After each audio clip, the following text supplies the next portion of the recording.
Welcome everybody. This is Joe Talks Presents. I'm Sergeant First Class Nathan Hutchison, and I'm here today with Major General Beevers. He is the Assistant Adjutant General for the California National Guard. As you know, Joe Talks is here from the OCPA LA, the Army Entertainment Office. This is here to help you connect with the Army and to understand all the Army has to offer, and really we're hitting a big part of the United States right now with the great state of California. And with that, sir, if you can take it away and tell us some of the great things that California and the California National Guard is offering. Sure. I appreciate the opportunity from OCPA LA to talk with everybody today. It means a lot to get this opportunity to really tell all the folks in LA and Hollywood and elsewhere what the National Guard is and how it's unique, but at the same time, kind of how it's the same as our active component and Army Reserve brothers and sisters. I think it's interesting to kind of start at the beginning, and I promise not to take a whole lot of time starting at the beginning, but it's important as a kind of a foundational way to get everybody centered. So. The National Guard of the United States was formed in like 1636. So the British colonies needed some kind of militia to protect them and maintain law and order and do all those things that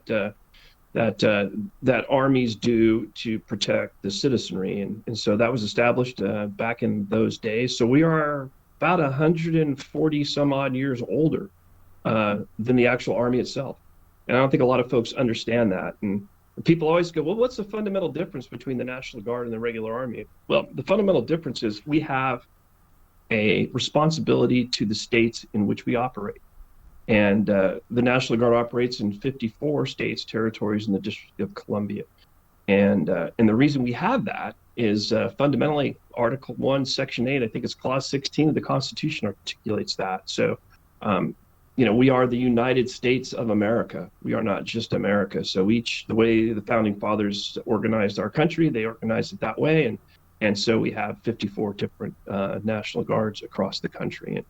And that's kind of what makes us different. We swear an oath to two commanders in chiefs, one being the governor of the state of California and the other being the president of the United States. So when we're not in service of the country, our commander in chief is Governor Gavin Newsom. And when we deploy in service of the country, we are in service of President Biden. So that's the fundamental key difference, and I think that's what makes us unique. We have an opportunity to not only serve the country, but to serve our state, our local folks, tribal folks, and that's what makes not only the National Guard unique, but it makes it fun too, because we're able to really work from home, so to speak, and support the folks that we live with and nearby. So I think that's kind of the difference. The fundamentally the same, though, makes us the same, is that we are funded by the federal government almost entirely, and then we are also required to train at the same readiness standards as our active component and Army Reserve brothers and sisters. So that's what makes us the same, and I think that's a hugely important part. So. And a lot of folks don't really understand exactly what the Guard does relative to our state mission. I think everybody just assumes that we're in the Army, and that couldn't be farther from the case. Not hard these days to look at to read the news and determine, wow, the National Guard's in old folks' homes, they're in hospitals and clinics, they're issuing out vaccines at an absolute record pace. We're protecting lives and property from wildfires and from earthquakes and from floods and you name it, hurricanes back east. So we do all that work on top of maintaining a certain level of readiness as required by the Congress and by our appointed leaders above us. So we have to do all those things, and that I think makes us a unique organization. Its fundamental purpose is to serve both state and nation. And it's super exciting. So a lot of folks don't know really that in the California National Guard, we also have the California Air Guard, we have the California Army National Guard, primarily the two primary branches. In California alone, and I think this speaks to a lot of the things that folks down in Hollywood and others would appreciate, is the fact that we have 5 wings in our Air National Guard. We fly MQ-9 Reaper drones out of Riverside, and we fly the F-15C model out of Fresno, the 144th Fighter Wing. We fly C-130Js out of Channel Islands. And then we also have a rescue wing up in Moffett Field, which is in the Bay Area. And they fly Pavhawks and HC-130J fixed-wing aircraft. As a matter of fact, we just completed an overwater rescue right before Thanksgiving, where we recovered severely injured fishermen, Mexican fishermen, 1,700 miles off the coast of Cabo San Lucas. A lot of people think, wow, the Coast Guard does that. Well, no, the Coast Guard doesn't do that. The Air National Guard does that. So I think in terms of that, we do these complicated and complex missions every day. We manage a lot of space-based capabilities, Milstar satellites. We do a lot of work in space, and we continue to expand our portfolio of things that we do in service of not only the state government, but the federal government. So we maintain a cadre of firefighting folks that go out every day and they clear wide swaths of our state to reduce the combustible fuels that are out in our state and national forests. Almost 300 soldiers do that. We have 250 soldiers that do nothing but counter narcotics. That is their full-time job. So we support the high-intensity drug trafficking areas. We support the Drug Enforcement Administration, the FBI, the IRS, Customs and Border Protection, as it relates to specifically counter narcotics. We don't delve into counter immigration per se, and that's kind of the uniqueness of each state National Guard, and what makes everybody a little different. Texas would look at doing those counter immigration operations, given the political climate in Texas. California, not so much. We spend all our time on counter narcotics, which is a huge challenge in our state. A lot of folks don't realize it, but huge swaths of the national and state forest lands in California have extraordinarily large illegal outdoor cannabis grows. And these are all run fundamentally by the drug cartels, Mexican drug trafficking organizations. So in any one given time, we probably have 6,000 or 7,000 members of Mexican drug cartels operating in our state. And these folks are armed, and they are destroying our national forests and our state lands, our tribal lands, using horrible chemicals called like carbofuran. Look that up. And then they divert extraordinary amounts of water. In California, we're continuing to have a severe drought, and these folks are fundamentally stealing the people's water to grow illegal cannabis in our state. And we spend an extraordinary amount of time, money, and personal capital to combat that. That's kind of what we do every day. We do. I talked about space. We do a lot. Like I said, we do a lot of space. What else do we do? It is a panoply of folks and stuff that we support every day here. And I think what's also unique about, and especially in California, is that we have fundamentally, with the exception of the fighter wing, we still fly F-15Cs. The rest of our Air National Guard fleet has been completely recapitalized. So we're flying the latest and greatest aircraft, RPAs, fixed wing, intra-theater lift that the Air Force has. And on top of that, our California Army National Guard, we have a division headquarters, the 40th Infantry Division, which is commanded by Major General Lori Yeager. History making in that sense, she is the first female division commander in the history of the United States Army. In the history of the United States Army, the first female to command an infantry division. And she's extraordinary in every respect. And we're super lucky to have her. We have an infantry brigade combat team and all sorts of brigade level support elements. Aviation brigade, which is currently deployed to Operation Spartan Shield. And we expect to recover those folks sometime in early January. Late December, early January, we expect those folks to start rotating back in. And then, like I said, the 40th Infantry Division headquarters and our infantry brigade combat team, they will deploy in a couple of years to across Southwest Asia. So we are in the fight, so to speak, and in the fight globally, and then also in the fight here in California. We also do a lot of work for the State Department. A lot of folks don't recognize that as well or realize it. We have participate in what's called the State Partnership Program. State Partnership Program developed in the early 90s after the Soviet Union collapsed. And in Eastern Europe, the State Department partnered with state National Guards, and we went into the post-Soviet bloc countries along essentially the eastern flank of NATO. And California partners with Ukraine, the country of Ukraine, in Europe, and then in Africa, we partner with Nigeria. And it's very interesting to be able to participate as a citizen soldier in extraordinarily important countries at this time, like Ukraine and Nigeria. Ukraine, as everybody I think knows today, is occupied by pro-Russian forces in the Donbass, and then of course in Crimea by Russian forces in Crimea. And then Nigeria continues to be troubled with Boko Haram and other terrorist organizations. So an opportunity to professionalize and improve the armed forces of those two countries is a huge challenge, and something that folks don't realize the National Guard does. So we have a huge depth and breadth of experience to do that work. And it gives every soldier and airman in our organization a feeling of pride and an opportunity to really improve not only what's going on here in California, but to improve what we do globally. And I think that's kind of another discriminator that makes the National Guard super interesting, at least in my opinion.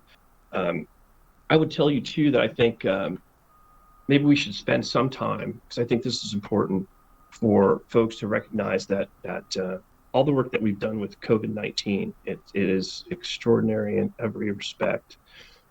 We're now almost 2 years into this.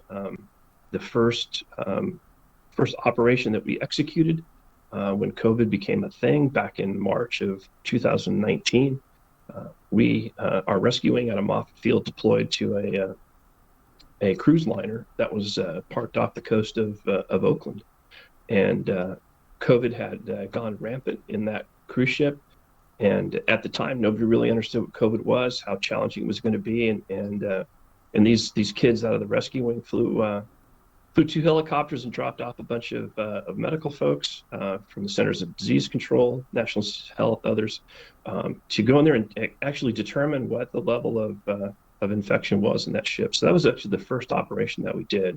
And we've continued to this day to participate in COVID operations. And that, like I mentioned earlier, we talked about old folks' homes and hospitals that we put our medical teams in, mass vaccination efforts across the entire state.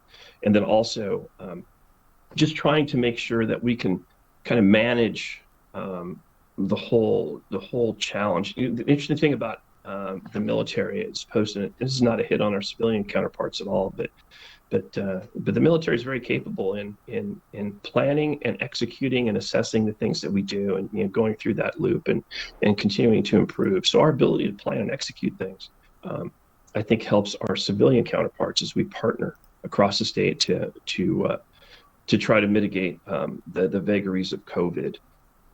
On top of that, I think everybody's very well aware, and I'm sure you are down in LA, of the civil support operations, the work that we did when civil unrest occurred in LA, and obviously up here as well to a lesser extent, but in LA, significant challenges. That's we probably put 8,000 soldiers and airmen on the ground to assist the local law enforcement mutual aid system to try to get that situation under control and pacified. And I think we did an exceptionally good job of that. And I was a young captain in 1992 after the Rodney King verdict, and you figure, wow, you're never ever going to do that again in your military career. And there you go, back to it, whatever, 30 years later. But yeah, so we went down there, and our soldiers and airmen performed brilliantly, and they have a depth and breadth of understanding and experience that make them invaluable, not only to our country and to our state, but also to folks that want to be able to tell our story. And I think that's huge, and we're a huge resource. So if folks want to tell these stories, I'd offer that they come and see us and come talk to us, and we'll be able to provide them a level of a realistic understanding of how things are that would make whatever product that they intend to produce and deliver, make it much, much better. Because folks are smart and they understand, what right looks like and what's real and what's not. And using the National Guard as a way to do that, I think is huge. I also want to talk just briefly. I think it's important to talk about some of the challenges that we have, and I'll get to that in a second too. And I do want to touch on a couple other things that we do, and I don't think folks realize this, but the National Guard provides about 100,000 shelter nights a year for the homeless across our state. California has an extraordinarily challenging homeless problem. It's the largest homeless population of any state in our nation. And the National Guard opens up our armories starting in about October, November, and continues through the spring. And like I said, we put about 100,000 shelter nights a year together for folks that get them out of the cold and get them the opportunity to access the wraparound services that are available to them. So, and we're fundamentally not immune to all the challenges that everybody else in the military has. We continue to have the same challenges relative to sexual harassment, sexual assault. Those things, I think, they're just not, we have them as well. And I think it's important to talk a little bit about that. I really do. And we have the readiness challenges that the Army has. We have the diversity and equity challenges, I think, that our counterparts in the active military services have. And I think it's important to note too that and why I bring this up is I think that folks particularly engage the military and the Department of Defense on these hugely important social topics, because when you change the military, you can change society. I'll use the desegregation of the military in 1948 under Truman. So that occurred in 48. Brown versus Board of Education didn't occur until 54, so some 6 or 7 years later. And I think that's why it happens. And I think it's important, and I think it's positive, and we should absolutely be held to a higher standard than our civilian counterparts, without a doubt. We've talked about this before. The military is probably one of the most trusted organizations and occupations across our country, without a doubt. Up there with doctors and nurses and firemen. And as I think I mentioned in a previous talk, we're respected more than clergy. So that's a huge responsibility to have, and we should absolutely bear that responsibility given the work that we do on behalf of our country. So I just want to touch on that. I don't want it to make it all sound everything's rosy, but we do have those challenges. So the Guard is, I think, a very, very interesting place to understand and learn about. I think folks in the Pentagon fundamentally don't understand exactly what we do. I see also that folks in the Congress don't understand exactly what we do. So I think it's an opportunity to tell an interesting story that folks don't get a lot of understanding. Oftentimes we're portrayed, I think, in movies, not necessarily in a positive light. And I think that is a stigma that we have successfully beat down over the last 20 or 30 years. Like I mentioned before, we continue to deploy globally at an extraordinary clip and concurrently do those things at home that I mentioned before. It's amazing. I mean, we run 6 charter schools in California. They're fundamentally a last chance school where folks have to volunteer. They can't be compelled to come, but they volunteer. And we secure them a GED at the end of it and provide them the leadership and the physical fitness discipline that I think improves folks as a whole person. And their classes are segregated by sex. Folks wear uniforms, all these interesting things that a lot of folks in our society would not think work. But they work. They work extraordinarily well. Our graduation rates in these organizations are well in excess of 95%. You don't find that anywhere, not in the public schools, not in the private schools, not in the parochial schools for that.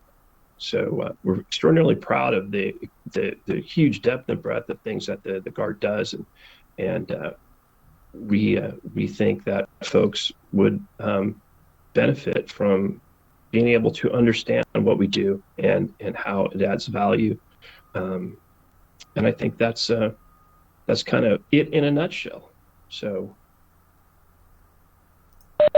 Yeah, so I think that the National Guard gives benefit to the military as a whole, not only for the things that you provide, but the fact that you're within the communities as well uh, right. gives, there's talk about the divide between the military and the civilian world, and you guys you cover that divide and Right. show you put a personal face to the military Right. that I don't think people quite Absolutely. understand. No, I agree, and I think that's another unique aspect of the Guard. When the country goes to war and it sends the National Guard, fundamentally the whole country is going to war. Um, we don't live on huge post camps and stations. Our organization is fundamentally community based, so we're in 90 some odd armories and readiness centers across our state. Um, so the American people and the people of California, when we deploy, people feel it. The citizenry of our state and nation feel that. It's oftentimes hard to feel that if you're a citizen when everybody that's deploying is parked in Fort Bliss or in Fort Hood or Fort Drum or whatever. It has a different feel to it. It just feels differently, and I think that's important because at the end of the day, the American people get a vote on what we do, and if they're not behind it, we're going to have some fundamental problems. So yeah, when the country goes to war, the Guard has to go to war too as well. Yeah. And I would say, I mean, by size alone, California has a lot of opportunities, but probably has the most diverse National Guard, at least as far as training opportunities and missions. Um, We do, without a doubt, without a doubt. We continue to, the numbers speak for themselves. California is a diverse state, so the California National Guard is a diverse organization. We have to look and feel like the people that we serve, and we do. I mentioned, Laura Yeager being the first female infantry division commander in the history of the Army, and we have female colonels and had other female generals through and all the demographics that make our state what it is, and it's a great state. They are represented in our organization. And it's sometimes easy to be in the California Guard because our state's diverse, and it's hard. I think it's a challenge for some states to be able to achieve that level of diversity. I think oftentimes too, it's not a matter of demographics. It's oftentimes the political climate too. California is very diverse politically, and strongly left leaning, and I think that helps us do those important things that to try to lash up the cultural divides that we have, the stresses on the fabric of our society. The military needs to be the front runner on lashing those divides up, because people look up to us, and we have a responsibility to do the right thing regardless of what folks either on the right or the left are doing. We need to be apolitical, but we also have to recognize and understand that politics exist and our place in them or in that, and do the right thing without going one way or the other. And sometimes that's a challenge, especially in the Guard, where the leadership of each state National Guard is appointed by the political leadership of that state, which I think kind of freaks out folks in the Pentagon a little bit and in the Congress. But that's what our founding fathers I think fundamentally wanted, is a check and balance. So like I said before, we're the United States of America. We are not just America. So yeah, absolutely. Awesome. So along with obviously you're involved in the firefights and the counteracting a lot of things. As far as infrastructure goes, do you have any part in that? We do. So our infrastructure challenges are significant. I think the armories in our state are probably on average, 50, 60 years old, I think, and many of them were built without having women's bathrooms envisioned or anticipated. So we've done a lot of work on that, and we've done a lot of work to try to improve our facilities, across the state. And the challenge with that is that takes a boatload of cash. That is an expensive proposition to get world-class facilities, which I think we've done in the last few years much better at securing funding for that infrastructure and then actually being able to execute the appropriations that we receive. So some of our armories are not that good. Some fundamentally blight the neighborhoods that they're in, and we recognize that. But the vast majority are much better than they used to be. But it's an uphill fight. The Congress has to make those decisions to fund us, and oftentimes they do. Sometimes they don't. You just kind of have to live with it and do the best you can. But by and large, we are very thankful for the support that we get in the Congress and across the two military services, both the Army and the Air Force. So yeah, I think but infrastructure is important. We got to make sure soldiers they got to make sure they want to go to the armory in which they serve, right? And if it looks like crap, then they're not going to want to be there. So it's important, and we recognize that for sure. And I think that's I've talked to many recruiters, but one of the confusing sells for new potential soldiers is the fact that you are able to basically live at home and still serve. And Yes. it's it's a different process, but it should be fundamentally um, enjoyable, and to give back and to and then make a paycheck as well. And that's the unique value proposition of the National Guard is that you continue to serve in the communities in which you live. You're not moving every 3 or 5 years, and you can still deliver value to state and nation. And I think that resonates with a lot of folks. Some folks it doesn't. Some folks want to join the Army, the regular Army, to go and see different parts of the country, different parts of the world, and be a part of an organization like that. And we recognize that. I found it interesting. I read an article this morning that the Marine Corps, and their recruiting effort, their objective was to essentially, steal recruits from the Army, the Army National Guard, and the Army Reserve, which I thought was funny.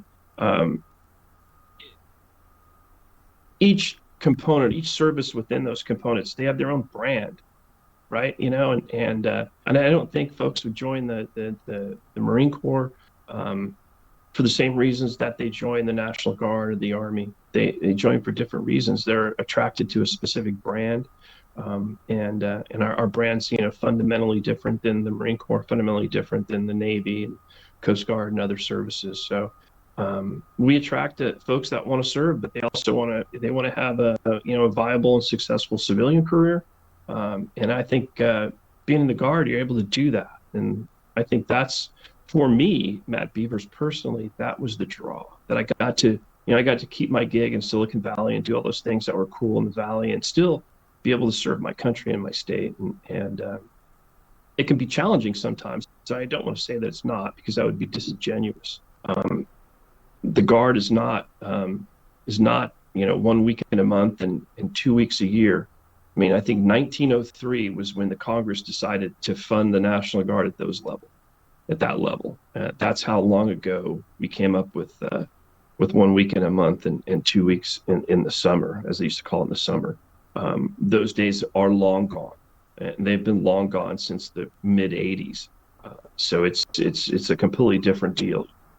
We train to the same standards. We deploy at extraordinary rates, and the work that we do in the state, especially the last years of COVID, has been exceptional. I mean, folks, 4,000 or 5,000 folks at a time we had out doing counter COVID operations. So, and these folks, and they just simply walked away from their civilian careers. And God bless every civilian employer that allowed them to do that and then go back to their civilian job. So it really does, at the end of the day, take a village on a lot of these things, for sure.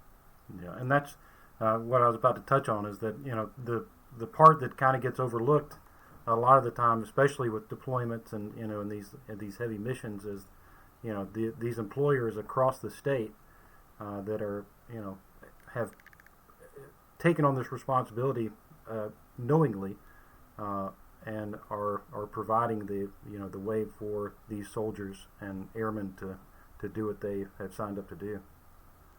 Yeah, absolutely. And I think too, it's, we worry about that because we should worry about it, but I think the value that the guardsman delivers to a civilian employer is exceptional and extraordinary.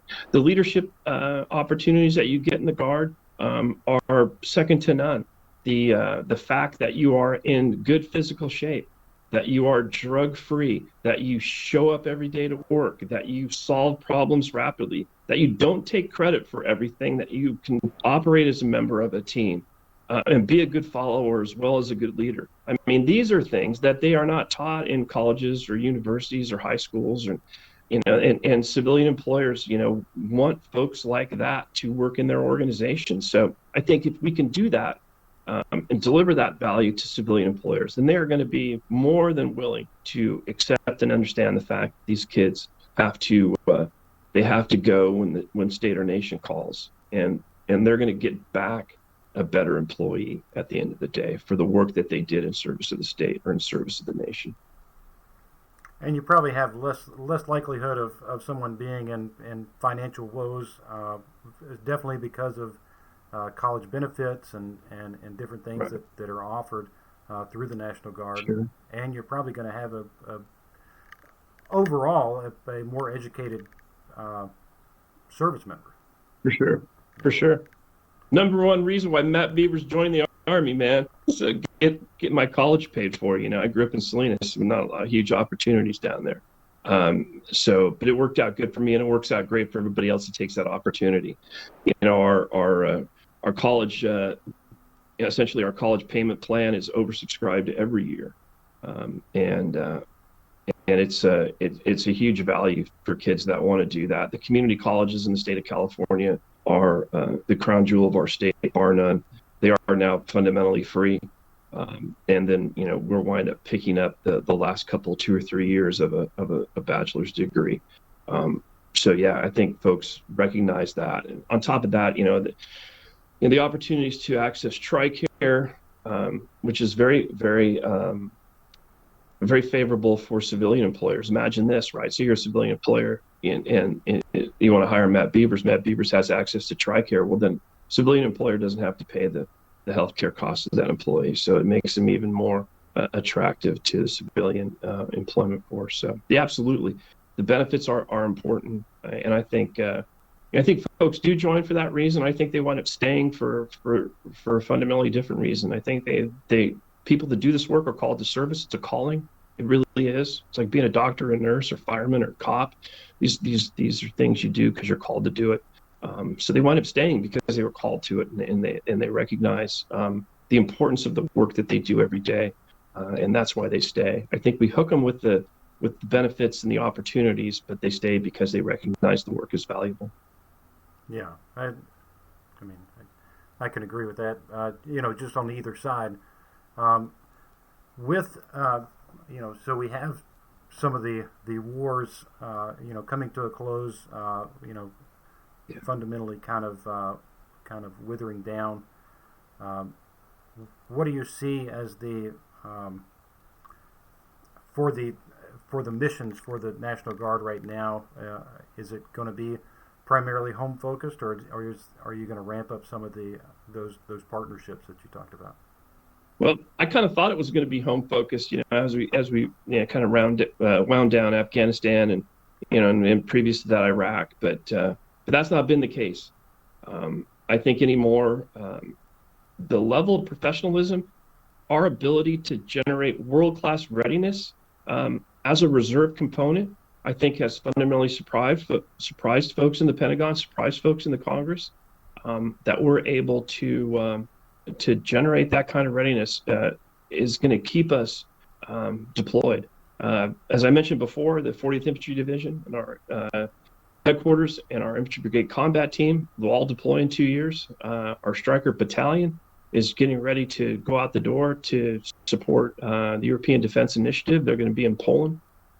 So we had deployments have not slowed down at all, frankly. And then with the work that we've done here on the home front, we were kind of hoping for a little breather, but it just never happened. So I'll admit that, it's okay to say you want to take a little break, but it didn't happen. So that's okay too, right? You sign up for this work and this is what you do. And across the board, folks, I think are more than willing to continue to operate at that level of operational tempo. Some folks can't. We recognize that, but by and large, I think we're well positioned to continue to do what we've been doing for the last 20 or 25 years. I mean, it's not like it was when both Afghanistan and Iraq were going 100 miles an hour. It's nothing close to that. But we've deployed. It's got to be 100,000 or more soldiers since 9/11, at least. So that's what 5 times the size of the state of our guard now. So. Yeah, we've been full participants in it, and I fundamentally believe it's because we're able, and this goes to the junior officers that run our companies and battalions. They're able to generate that kind of readiness, and it helps too. If you're in a unit that your buddy next door is in, right? And you've known him for a long time. So I think it dramatically improves unit cohesion. And then we deploy. Even though you could deploy as an infantryman in a Stryker battalion, you also are bringing to that fight or that deployment a unique set of civilian acquired skills. So your driver might be a plumber, or your driver might be a school teacher, and these things are important when you have to interact with the host nation.